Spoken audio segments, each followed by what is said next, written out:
We haven't got one secretary who can type properly. According to this afternoon's list, we've got 2 breast boipsies, some chap's coming in for a circumcision, and the whole thing's due to kick off at 2:00. It's like reading a Dutch phone book. You should complain.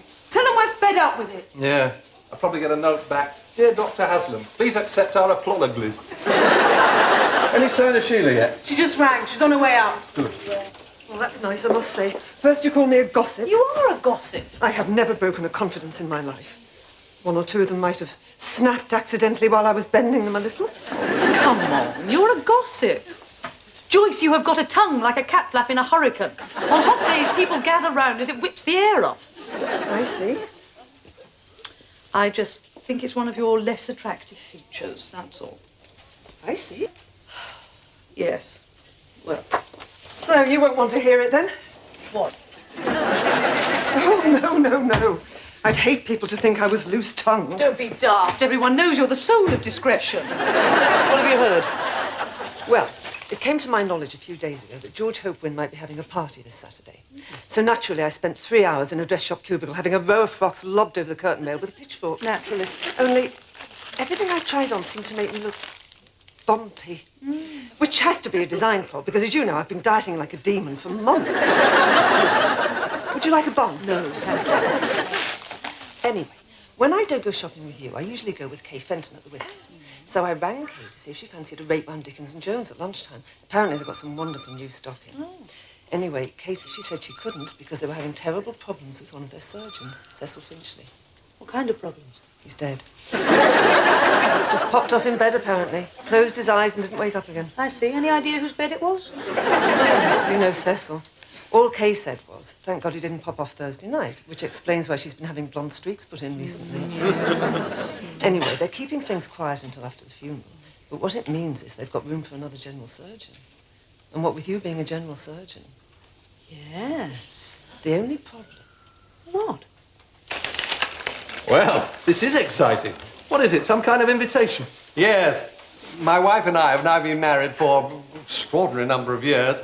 It's been decided we're going to celebrate. Needless to say, the decision was not unanimous. You're having a party? One hesitates to call it a party, exactly. For some reason, memorial service seems more appropriate. But there will be a meal. Oh, Well, with the added bonus that 2/3 of Gracie's friends won't be attending. I expect their covens out murdering a goat or something. I do hope you'll come. you try and keep me away. George Hopewin's just invited me to a party. Oh, are you going? You bet I'm going.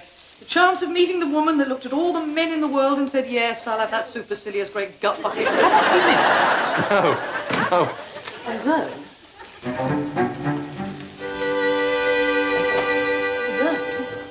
I do now have a rather more interesting motive. Oh? Well, nobody knows about this, so you must keep it quiet. But I have been informed by certain very discreet sources that there is a vacancy for a general surgeon at the Whitcliffe. I thought you didn't approve of private work. I don't, not as a way of swelling one's bank balance. Jonathan, apart from George Hopewin, who do you know that works at the Whitcliffe? Cecil Finchley? No, he is now endoscoping that great esophagus in the sky. Good Lord. No, I am talking about Fergus Debonair. And what is Fergus famous for? Being called Fergus Debonair, I should think. Gastroenterology, my great passion. And with Fergus being a physician, he could refer all his pancreatectomies, achalasias, and God knows what else to me. Oh, terrific. It's the perfect opportunity to increase my research. I would give my left ovary to work in the same hospital. And you think George Hopewin might have some influence? I'm damn sure he's got some influence. Why? Because a great lump's got himself on the selection committee. Sheila? Is there any chance Neil Copeland might know about this? I told you, it's all hush-hush. Why? Well, look, an untouched pack of Butter Osborne's, a full pot of coffee. I mean, normally, by the time we get here, there's a plate full of crumbs, a quarter-inch of grouse, and he's slumped in the corner reading the Dandy. And what's more, I saw him going to an operating theatre 3 times this morning. I mean, once you could put down to a wrong turning, but 3 times. You're not suggesting he's doing some work? Jonathan, I wish you would say yes or no for once instead of wobbling your head about like you swallowed a wasp. Why does any surgeon go into an operating theatre? To twiddle about with people's plumbing and shout at the nurses. Yeah, more or less. Except Neil, who only ever goes in to ask if Freddie Barclay can lend him some golf clubs. He wasn't going into Freddie's theatre, he was going into his own. Neil Copeland does not know where his own theatre is. I only know because his registrar leaves a trail of sweat as he runs in and out. Well, he's in there now. And if he's not working, you tell me what he's doing. Sheila, who exactly was this discreet source who told you about this vacancy at the Wycliffe?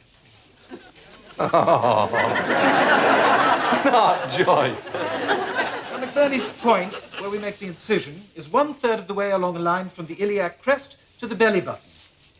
And we judge this by using our common sense. We do not, as a rule, take out a magic marker and start scribbling calculations on the patient.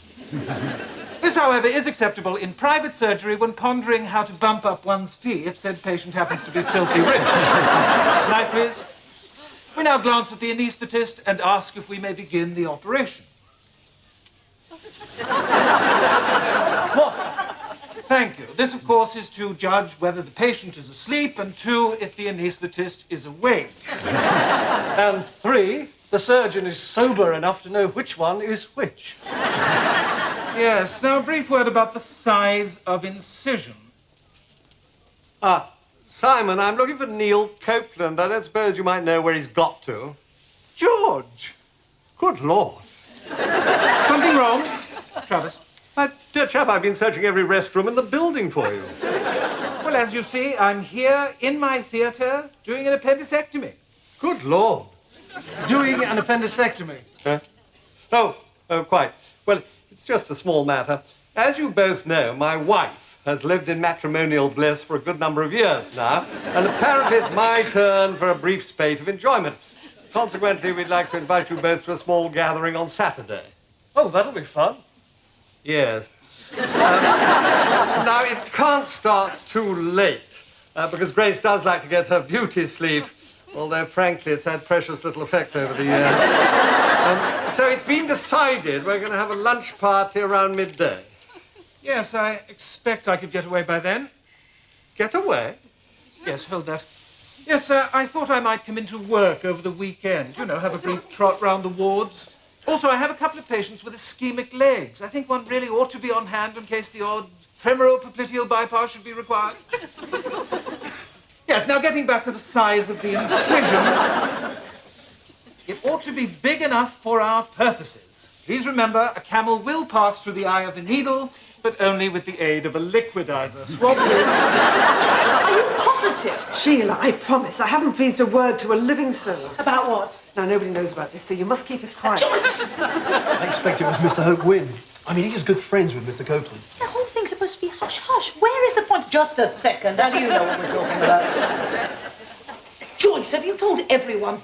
I haven't said a word to Neil Copeland. About what? I'm sorry, my lips are sealed. They will be soon, Joyce, with rivets. Look, you're not even sure he does know.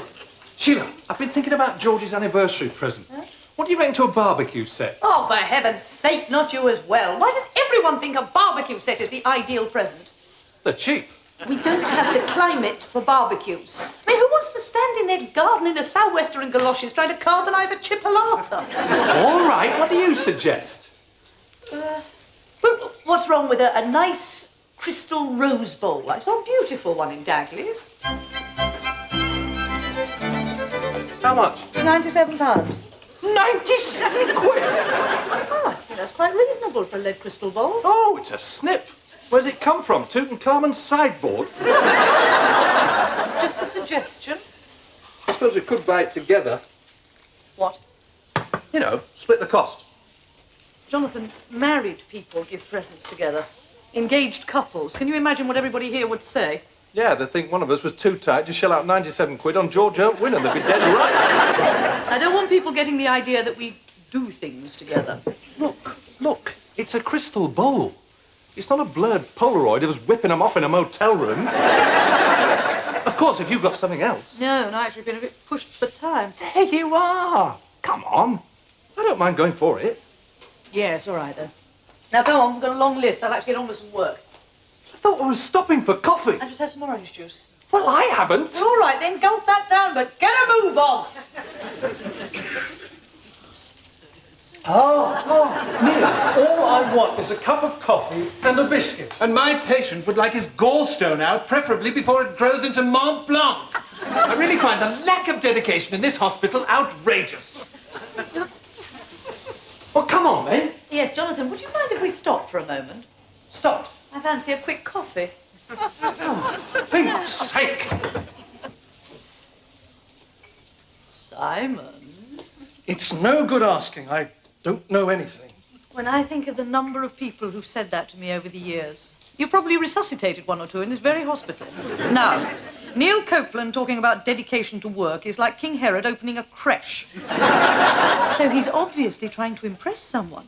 And if you tell me why, no one will ever have to grope down your throat to find that milk bottle. All right. Look, no one knows about this, so you must keep it quiet. Thank you, that's just what I wanted to know.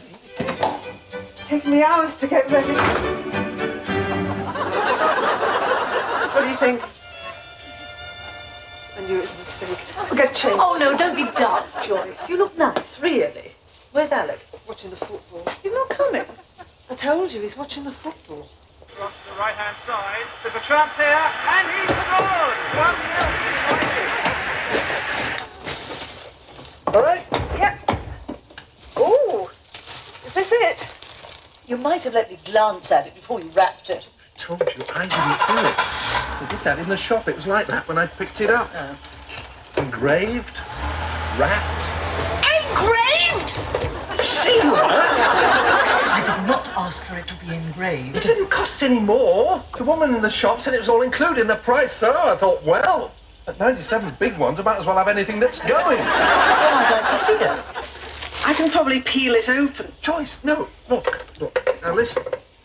I know you're worried about certain things, so I asked the woman in the shop to put our names as far apart as possible without actually grinding them into the workbench. So it just says from Sheila Sabatini on one side and from Jonathan Haslam on the other. Doesn't it? No.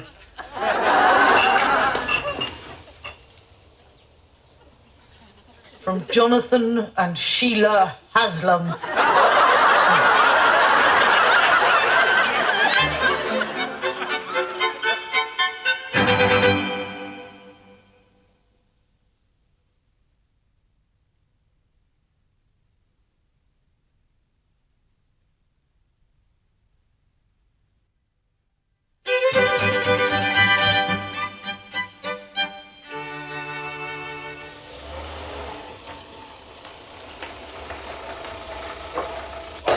Sheila, no one's going to see it. We go inside and dump it on George's wife. No. It's We'll have to give him something else. What have you got? Well, I only got in the plant. We can't say the three of us clubbed together for that. I'm not taking this inside. We'll just leave it in the car. Right you are, Jonathan. Back you come. Back you come. Back to room. Bit to your left, I think, yes. Back you come. Back to room. Back to room. Come on, back. Bags of room. Bags of room.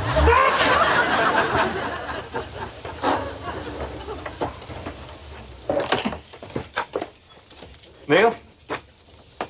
How's it going? Well, against expectations, it's got off to rather a flying start. Darling! Oh? Surely we can talk about this! Listen to you talk for 40 years, George Hope Win. Everyone who knows you're no bore. When you open your mouth, I've seen pop plants get up and walk out of the room. So glad you could come. Please do go through. Grace! Oh, incidentally, I understand there are some top knobs from the Whitcliffe inside. Oh, then I should spread some boot black on your towel. Oh, you...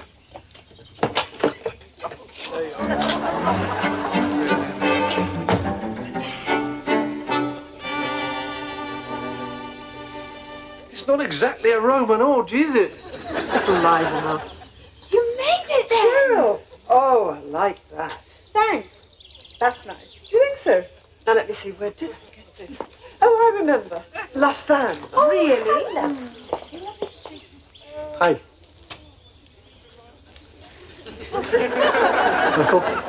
You didn't believe me. Well, he never has. What are you doing with that? I assumed you'd meant to take it in. Neil, do you know where the loo is? Never mind that. Go and put that back in the car. Sheila, I am busted. Go. Yes. George.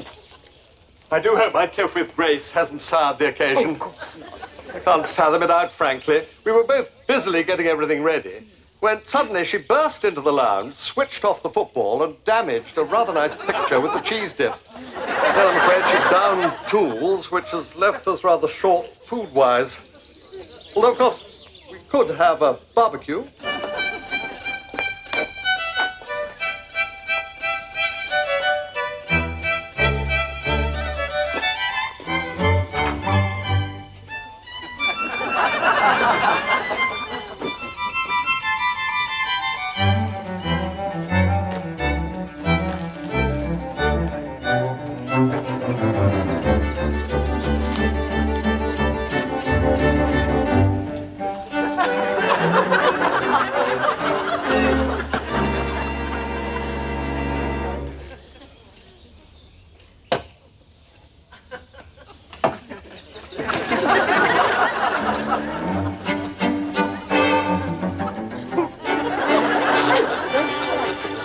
Pippa. How are you? Simon, have you met Fergus Debonair from the Whitcliffe? Not met exactly. We sat opposite once at some dinner. You couldn't point him out. I only know him by reputation. He's that chap inside, talking to Neil Copeland. So you see, I feel that private medicine, far from undermining the National Health Service, actually takes the strain off it. Yes, I suppose so. Oh yes, quite definitely. Hello. It's Fergus Debonair, isn't it? Yes, it is. So you do private work yourself? Well, just the odd smidgen at some rather ghastly place out in the sticks. Nothing like the facilities you have at the Whitcliffe. If I could just introduce myself, I'm Sheila Sabatini. Ah, yes. Such a very great pleasure to meet you. I must have read almost all your papers on gastro... Not now. I must have read almost all your papers on Get the gastro... door open. Excuse me. What? The car. Couldn't get the door open. Some nut has left a blue Volvo right beside it. What have you done with the bowl? It's all right, don't panic. George has got this whole table covered in tarpaulin. I've stuck it under that. The point is, what about my sunglasses? My clip-on sunglasses. I've left them in the glove compartment and now I can't get at them. I don't know. Has George said anything to you about putting some music on? Yes, he has. And if you want to avoid the spectacle of this lot trying to dance to Val Dunican, I should go and talk him out of it. I just want to liven things up a bit. I mean, it was nice of him to invite me, but I've had more fun getting your legs waxed. Does anyone here own a blue Volvo? Mr. Hope Wynne said, would you mind coming and helping for a second? He's had an idea to get things going. Oh, well, that's more like it. A blue Volvo! Oh, well, I'm not driving. You would like us to what? Well, I know it's rather an imposition, but everyone seems rather anxious to have a barbecue. And I thought it might be nice to make French fries. Of course, gastrointestinal surgery has been my great passion for donkey's years. Rubbish. I do beg your pardon. For what? Dashing off like that. If you remember, I'm the person you were talking to 3 minutes ago who went temporarily out there. Incidentally, I must congratulate you on a fascinating article I read in The Lancet some time back. Some time back, the last time you read The Lancet, it was printed on papyrus. Anyway, as I was saying... What a marvellous surprise. Excuse me. Oh, I think we could manage that. Quite extraordinary. I was searching for the charcoal under an old table Grace refuses to throw out. And what should I find? But this. Yes, George, we had a bit of trouble with it. George, now listen to this. It's important. Jonathan, please, be quiet. I'll explain. Sheila. I'm just trying to make sure he's paying attention. You know what he's like. Well, if you just built up, then you'd have something to pay attention to. Now, George. Yes, I think we're just about ready. Ah, you managed to find the meat. It was in the freezer. Jonathan, what are you doing? Sheila, I have been here half an hour. So far, I haven't had one glass of George's fruit cup. All the cheese straws have been wolfed down by those dustbins from the Wycliffe. And if somebody doesn't move that blue Volvo, I could be going home on that. But there is one thing I am not going to do any longer. And that is race around with this blasted bowl. And now, if you'll forgive me, I've just remembered. I still need a pee. How many gastrectomies did I do last year? Yes. Yes, there's an interesting question. If I could possibly throw it back at you. Now, where were we? Excuse me, would you mind not interrupting when we're talking? I'm simply trying to tell you. Sheila, if you don't come and help, I'm leaving right now. Joyce, I'm trying to have an important... I don't care. Cheryl Patching's wandered off. I can't work the chip fryer. And the waste disposal's chewed up 3 fingernails I only bought this morning. Well, I'd come back and your thing couldn't possibly go on. Hello, Grace. Hello. What the... George. Now look, there is a little button.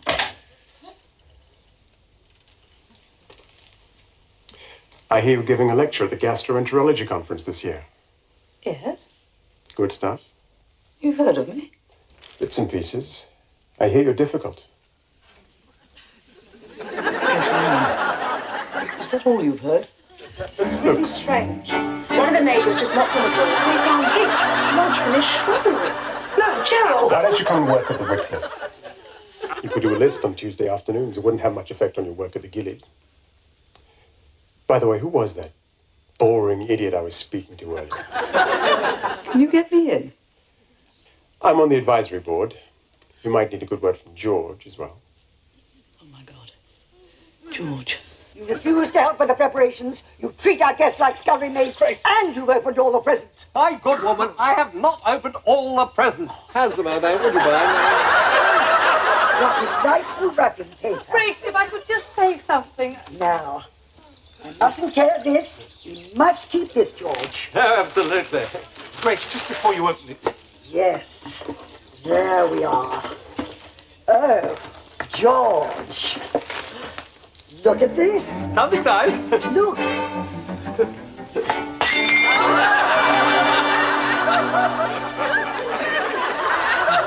Stupid old fool.